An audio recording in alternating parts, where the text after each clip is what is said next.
Hello दोस्तों, आपका अपने प्यारे यूट्यूब चैनल में आपका स्वागत है। जैसा कि हम लोग कल 10 प्रश्न का हल ढूंढ रहे थे, तो आज भी हम लोग 10 प्रश्न लेकर आए हैं जो कि काफ़ी इंटरेस्टिंग और फंटास्टिक है। तो देखते हैं वो 10 प्रश्न का हल ढूंढेंगे एकदम शॉर्ट ट्रिक के द्वारा, एकदम आसान से आसान तरीका के द्वारा। तो सबसे पहला प्रश्न स्क्रीन में है, देखते हैं इसका क्या होगा। वाट के जगह पे, प्रश्न की जगह पे क्या आएगा। प्रश्नवाचक चिन्ह के जगह पे कौन सा संख्या आएगा। तो चलो फिर सॉल्व करते हैं। तो पहला लाइन में देखते हैं कि क्या है। पहला पंक्ति में 11 है, 7 है, 16 है। इसमें क्या रिलेशन है, इसमें क्या रिलेशन है उसको ढूंढेंगे। तो 11, 7 और 16, 11 और 7 का जो अंतर कितना होता है, 11, 7 का अंतर 4 होता है और 4 का स्क्वायर कितना होता है, 16 होता है। तो 11 और 7 का अंतर 11 माइनस 7 का अंतर है और फिर इसका क्या है, स्क्वायर है। तो 11 माइनस 7 कितना होता है, 4। तो 4 का स्क्वायर 16। तो देखते हैं क्या इसी तरह अगला में है। तो अगला में फिर वही है कि 27 है और 19 है। तो 27 और 19 का अंतर कितना होता है, तो हम लोग जानते हैं 27 और 19 का अंतर होता है 8 होता है। और फिर 8 का स्क्वायर कितना हो जाएगा, 8 का स्क्वायर हो जाएगा 64। ठीक इसी तरह हमको अगला वाला प्रश्न को देखना है। तो आगे क्या है कि 39 है, 22 है। तो सबसे पहले हम क्या करेंगे, इसमें जैसे पहला पंक्ति में दिया हुआ उसी तरह दूसरा पंक्ति में दिया हुआ, तो उसी तरह हम तीसरा पंक्ति को भी देख लेंगे। तो 39 और 42 ये दोनों का अंतर कितना हो जाएगा, 39 और 22 का अंतर कितना हो जाएगा, 39 और 22 का अंतर कितना हो जाएगा, 17 हो जाएगा। और फिर 17 का स्क्वायर कितना होता है, हम लोग जानते हैं कि 17 का स्क्वायर 289 होता है। तो इसका सही ऑप्शन हो जाएगा 3 नंबर 289। तो ये सब रीजनिंग का क्वेश्चन, जितना भी रीजनिंग का प्रश्न है वह काफ़ी फंटास्टिक होता है। तो देखते हैं अगले प्रश्न। अगली प्रश्न में है कि पहला पंक्ति में है 8, 10, 24, 18, 36, 40। पहले देखते हैं कि इसमें इस तरह से कोई रिलेशन है। 8, 10, 8 2 बढ़ा, फिर 14 बढ़ रहा है, फिर 18 बढ़ा, 4 बढ़ रहा है, 13, 10, 23। नहीं, इस तरह तो कोई रिलेशन नहीं लग रहा है, इसमें कोई नाता नहीं नज़र आ रहा। तो हम लोग फिर देखते हैं नीचे से, ऊपर से नीचे देखते हैं। ऊपर से नीचे कुछ रिलेशन है, तो ऊपर से नीचे देखेंगे तो क्या होगा, 8 से कितना हुआ, 18 हुआ। 8 से 18 हुआ तो इसका मतलब क्या है कि कितना बढ़ा, यहाँ पे 10 बढ़ा। 10 क्या हुआ, बड़ा है। उसके बाद फिर क्या हुआ है कि फिर 18 से 13 में 5 माइनस हो गया, 5 माइनस हो गया, मतलब कि पहले 10 बढ़ा फिर 5 माइनस हुआ। अब फिर अगली पंक्ति में देखते क्या हुआ कि 10 से 36 हो गया। 10 से 36 हुआ तो यहाँ पे कितना बढ़ा है, प्लस 26 हुआ, फिर 36 से 23, तो मतलब कितना हुआ, -13 हुआ। अब देखते ये दोनों में क्या रिलेशन है। ये जो 10 बढ़ रहा है 5 घट रहा है, 26 बढ़ा 13 घटा। तो देखते इसमें क्या रिलेशन है, क्या नाता है। 10 बढ़ा 5 घटा, मतलब कि पहले 10 बढ़ता है, फिर उसका जितना बढ़ता है उसका उतना उसका आधा घटता है, जितना बढ़ता है उसका आधा घटता है। तो 8 में 10 बढ़ा, उसका आधा 5 घटा 18 में। फिर 10 में क्या हुआ कि 26 बढ़ा, फिर उसका आधा 13 घट गया। फिर उसी प्रकार 24 में कितना बढ़ा, जो 40 हुआ, तो 16 बढ़ा, तो इसका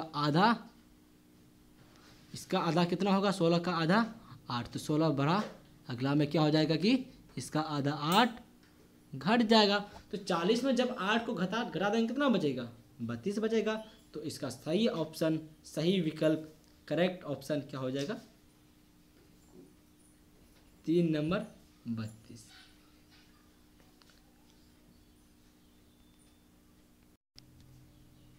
अब अगला प्रश्न है मेरा स्क्रीन में, निम्नलिखित प्रश्न में दिए गए विकल्पों में से वह संख्या चुनें जिन्हें प्रश्न चिन्ह के स्थान पर रखा जा सकता है। तो प्रश्न चिन्ह के स्थान पर क्या रखा जाएगा, तो इसको हमको ढूंढना कि ये दोनों में पहले क्या रिलेशन है।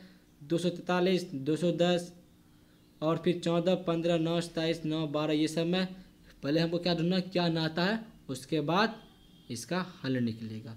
सबसे पहले देखते हैं कि 27, 9, 27 में क्या रिलेशन, 9, 27 और 243 में इसमें क्या नाता है। सबसे पहले इसमें देखेंगे इसमें क्या नाता है, फिर देखेंगे ये वाला घर में क्या नाता है, तो इसी प्रकार ये वाला भी घर में क्या नाता है तो निकलेगा। तो सबसे पहले क्या है कि 9, 27, 243, तो क्या करेंगे जो ये 243, सबसे पहले हम लोग देखते गुना करके देखते 27 गुना 9, तो 27 गुना 9 जब करेंगे क्या हो जाएगा 243 होगा। तो इसमें तो है कि दोनों को गुना करने पर 27 और 9 को गुना करने पर कितना आएगा 243 आएगा। तो उसी तरह 14 और 15 को गुना करने पर कितना आता है 210 आता है। मतलब इसमें इधर क्या हो रहा है कि दोनों गुना हो रहा है, तो उसी प्रकार इसमें भी क्या होगा दोनों गुना हो जाएगा। तो 19 को 12 से गुना करेंगे कितना आएगा, 19 को 12 से गुना करने पर कितना आएगा, देखते हैं कितना होता है। 19 को 12 से जब गुना करेंगे तो हो जाएगा कितना 228, मतलब कि ऑप्शन 4 करेक्ट ऑप्शन है। अब अगली प्रश्न देखते हैं।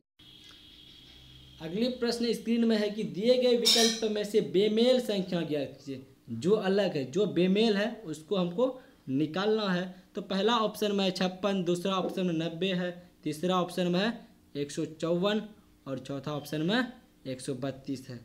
तो इसमें बेमेल को ढूंढना है, तो देखते हैं बेमेल कौन है 56, 90, 154 और 132 में। तो इसमें क्या कि 7 का स्क्वायर 7 से 49 होता है, 49 7 56 हो गया, मतलब कि स्क्वायर प्लस संख्या का स्क्वायर प्लस संख्या को जोड़ने पर 56 आ रहा है। उसी तरह देखते हैं अगला में क्या ये रूल फॉलो कर रहा है, 9 9 81, 81 9 90, हाँ इसमें भी तो हो रहा है। फिर अगला में देखते हैं 12 के स्क्वायर कितना होता है 144, 12 156, मतलब इसमें नहीं हो रहा है। चौथा में देखते हैं 11 का स्क्वायर 121, 11 132 हो रहा है। ये तो तीनों में तो ये रूल फॉलो कर रहा है कि उसका संख्या का स्क्वायर प्लस संख्या आ रहा है, पर इसमें 154 में इस प्रकार का कोई भी नाता नहीं है, तो इसीलिए इसका करेक्ट ऑप्शन क्या हो जाएगा 154। अब अगले प्रश्न देखते हैं। अगले प्रश्न स्क्रीन में निम्नलिखित प्रश्न उस विकल्प का चयन कीजिए जो अन्य 3 विकल्पों से भिन्न है। तो 4 विकल्प दिए हुए, इसमें जो भिन्न है उसको देखना है। तो पहला में बी सी ई, पहला विकल्प में है बी सी, मतलब बी से एक बढ़ा, एक आगे, बी से आगे क्या होता है सी, तो एक बढ़ा, फिर सी से ई, डी ई, एक छोड़ के एक बढ़ रहा है, तो डी को छोड़ के फिर ई हो गया, मतलब कि पहला में एक बढ़ा, दूसरा में एक छोड़ के बढ़ा है, ठीक है। तो बी से बी सी हुआ, फिर सी के बाद डी को छोड़ के एक ई हुआ। तो ठीक उसी तरह 2 में क्या है जी एच, जी से एच हुआ, मतलब जी का आगे एच है, फिर एच क्या कर रहा है कि एच वाला क्या आगे एक छोड़ देता है, फिर आई छोड़ के जे, फिर के एल एम छोड़ के एन, ये तीनों में तो एक ही रिलेशन है, बी सी, फिर सी डी को छोड़ के ई, फिर जी के बाद एच होता है, फिर एच के बाद आई होता है, आई को छोड़ के जे, फिर के बाद एल था के एल, फिर एल के बाद एम होता है, एम को छोड़ के एन। ये तीनों में एक ही प्रकार का रिलेशन दिख रहा है एक बार, तो इसलिए इसका चौथा नंबर ओ क्यू आर, इसमें इस प्रकार का कोई भी रिलेशन नहीं है, तो इसका विकल्प 4 गलत होगा, मतलब कि ये इसमें भिन्न है, विकल्प 4 भिन्न है, तो इसका सही उत्तर क्या हो जाएगा विकल्प 4। अब अगले प्रश्न की ओर बढ़ते हैं।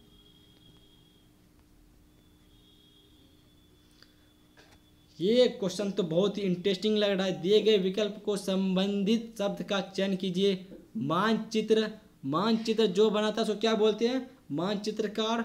और फर्नीचर, मानचित्र को बनाने वाला को मानचित्रकार बोलते हैं। तो उसी प्रकार हमको क्या निकालना है कि फर्नीचर, जो फर्नीचर बनाता है उसको क्या बोलते हैं? उसको हम लोग जानते हैं, उसको क्या बोलते हैं?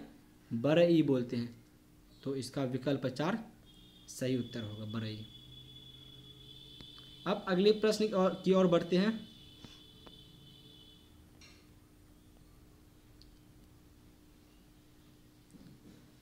अगली प्रश्न है, यदि विक्टोरी को YLFWRUB के रूप में कूटबद्ध किया जाता है तो सक्सेस को किस प्रकार कूटबद्ध किया जाएगा? तो देखते हैं, V से क्या हो गया? V से Y हो गया, मतलब VWXY। तो V के बाद क्या था? WXY, मतलब कि दो को छोड़ करके तीसरा लेना है। WX को छोड़ के Y पे गया है। फिर देखते क्या I में ऐसा कुछ है, तो I क्या करा कि I भी बीच में, I के बाद क्या था? JK को छोड़ के कि फिर L हुआ। फिर इसी प्रकार C में, इसी के बाद DE को छोड़ करके F हुआ। फिर T में U, V को छोड़ के W हुआ। O में P, Q को छोड़ के R हो गया है। उसी तरह R से क्या हुआ है? R क्या होता है? ST को छोड़ के U हो गया है। फिर Y से Z को छोड़ के Z और A को छोड़ करके B हो गया, मतलब कि बीच वाला 2 को छोड़ करके आगे का जो लेटर है उसको ले रहा है। तो इसी प्रकार हमको सक्सेस में देखना है। इसमें देखना सक्सेस में, तो सक्सेस का 2 छोड़ करके, तो S के बारे में, S इसके बाद क्या आता है? T आता है, U आता है। TU को छोड़ के हमको क्या लेना है? V लेना है। तो V हो गया, TU को छोड़ करके B। फिर U के बाद क्या आता है? VW को छोड़ कर क्या लेना है? X लेना है। उसके बाद C है, तो C के बाद क्या है? DE, तो DE को छोड़ करके F लेना है। फिर C है, तो DE को छोड़ करके F ले लेंगे। फिर क्या है? E है, तो E के बाद क्या आता है? FG को छोड़ कर H ले लेंगे। उसके बाद फिर S के बाद क्या आता है कि TU को छोड़ के V ले लेंगे।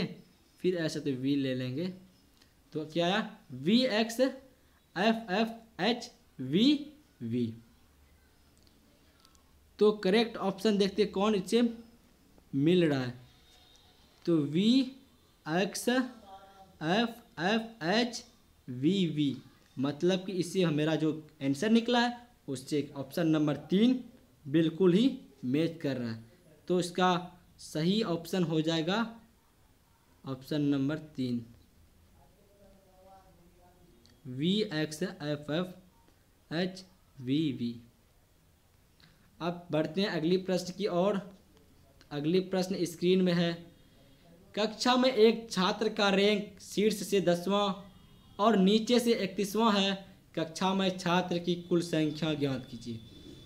तो नीचे से क्या है कि नीचे से 10वां, नीचे से 10वां और नीचे से